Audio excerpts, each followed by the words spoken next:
you can follow the child and still know what you're doing.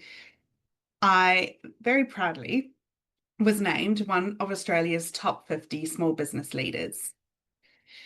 Beyond the formal roles, what really matters to me is mentoring, speaking, training in affirming practice, and how we can go about our day and our work being more attuned to the clients that we're working with. My heart is in therapy that is playful, purposeful, and empowering. I bring not only my professional expertise, but also lived experience as a parent to a neurodivergent child. This shapes everything I do. What anchors help me feel confident when therapy gets messy. Child-led doesn't mean lack of expertise. It means using your expertise in a different way to notice, respond, and weave goals into what the child brings. It's a bit like jazz. This means the child has agency in the moment-to-moment flow of therapy. Their choices, motivations, and rhythms shape the activities. Child-centered means the overall plan, and the goals are built around the child's needs, strengths, and priorities, and also the family's values. So, structure doesn't vanish. Think of it as a scaffolding around a building. It provides support, but doesn't dictate the exact shape. We hold structure lightly. The flexibility and following their lead does not equal lack of structure.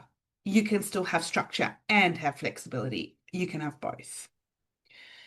And similarly, being responsive does not equal abandoning goals.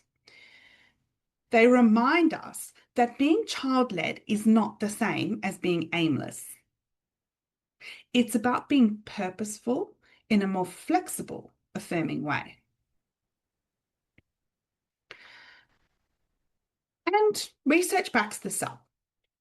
Desi and Ryan show that autonomy is essential for motivation and engagement. When kids feel they have choice, they lean in. Connection with families and schools is critical. So they anchor the therapy so that it doesn't feel like floating. Goals can bend without breaking. They're not stone tablets. They're living guides. Things change all the time. And sometimes we set a goal and then we have to realize, oh, this goal actually isn't quite right and it's not quite working for our client. Ultimately, this child is hating everything that we do, and therefore we need to change something for him. So instead of doing the structured program as it was set out, I brought in superheroes. And we started by getting our superheroes to help us with our activities. We co-created comic strips so he could see like how it was possible to write something down on a comic strip that was related to his superheroes. We kept activities really small and low pressure, and we celebrated even the smallest attempts to even engage with a book or to pick up a pen or any aspect of it. There were times when he would come in and it wasn't superheroes that he was interested in that particular day, that particular week. He would moved on to dragons or he was onto something else. One of the massive things that we noticed in only probably 3 or 4 sessions is that instead of him like trudging his way in the door when he got there, he started bouncing into the clinic. And I was like, oh, there's joy here. So sessions had shifted from stressful to joyful. So biggest tip, get a whiteboard table. It helps a lot. But my approach to using the Sounds Right program for this child changed. And by transforming the delivery into something fun and meaningful, we unlocked his engagement and his confidence. I'm so sorry to say this to you, but if your sessions are going terribly badly with a particular client, it's actually not the client. It's actually not the client. It's not on them. It's something that you need to change. And I'm empowering you to reflect on what that is We are often so self-critical that we forget to actually look at what went well in a session and we only focus on what went badly in the session. Their eyes lit up because you brought out their favorite character, or suddenly there was something that really sparked their interest. It was a ukulele or a puppet or some Lego blocks or a game that they love to play. And I've spent more time practicing in a quite a rigid manner than I have in this flexible approach. I quite like feeling confident. I'm sure you might be the same.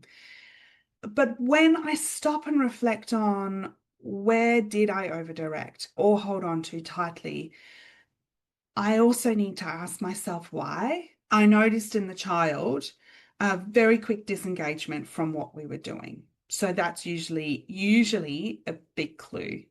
She said to me, one of the things that I've been finding incredibly frustrating with previous therapists is that as soon as we achieve a goal, we move on. We never have time to celebrate and stay with that achievement before we shift and move on to the next goal. If they're coming to therapy, they're usually having challenges day after day after day. So how important is it for us to celebrate every single goal that is achieved? It's immense, absolutely immense. The truth is that often our body tells us before our mind does, and we have to take time to notice where that is in our body. Those are the parts we'd often rather avoid, and they're also the parts where we grow the most. So if we can push through that icky feeling by leaning into the uncomfortable reflections, we align ourselves more closely with the kind of therapist we want to be in the future. Transformations show us that flexibility strengthens therapy. It makes it more effective, not less effective. And the reflections are where we get honest with ourselves, knowing when to guide and when to follow. If I leave you with just one message, let it be this.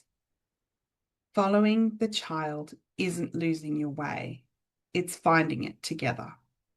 If not, what small adjustments can I make?